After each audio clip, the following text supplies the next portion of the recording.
This is the weather forecast video for Saturday, August the 20th, 2011. Let's take a look at the satellite image from last evening. You can see a mesoscale convective system over Nebraska, Kansas into Missouri. This is at the tail end of a cold front that will be stalling over the state later today with several chances of showers and storms through the evening. High pressure remains over Texas with the hot, steamy weather in that area. Watch morning map from about just before midnight. Some flash flood issues over Missouri and Kansas, and some over New Mexico. Otherwise, the nation was fairly quiet. QPF chart. Precipitation over the next 5 days. Through Wednesday evening at 7 o'clock, this takes into account rainfall that fell last night.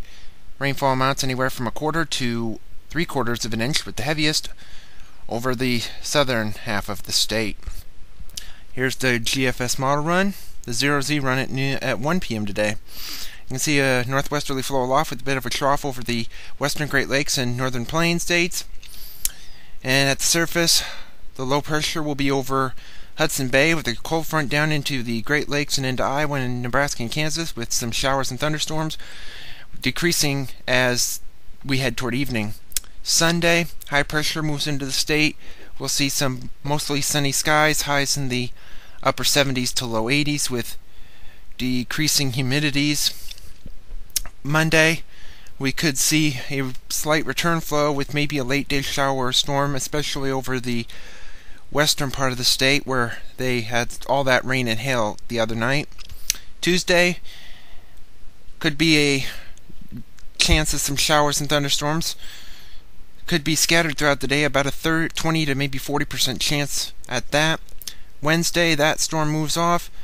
We get another dose of some slightly cooler conditions and drier conditions with highs in the upper 70s to low 80s. Thursday, the high pressure moves into southwestern Minnesota. The moisture remains to the south and east of the state with a tropical system between Cuba and the southern tip of Florida.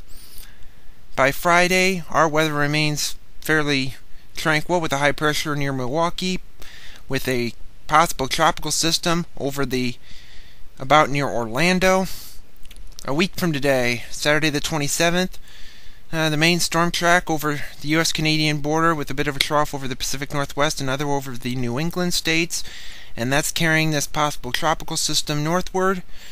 Be centered somewhere near Charleston, South Carolina, moving northeast along the eastern seaboard, so we could see some devastating winds if this occurs. We move further into Voodoo. Here's August the 31st. You can see a trough over the Pacific Northwest, bridge over the center part of the country with a trough over New England. With that, we could see some southerly winds with some warmer push of air and a storm system moving into the state from the west. And at the end of the forecast period on September the 4th, main storm track still way up north with little, if any, wind action over the southern and half of the country. And with that, a high pressure over James Bay will keep an easterly wind over the state, so slightly cool conditions with maybe a chance of rain as we head toward the Labor Day weekend. Thank you for tuning in to the weather forecast video. We'll have another one tomorrow.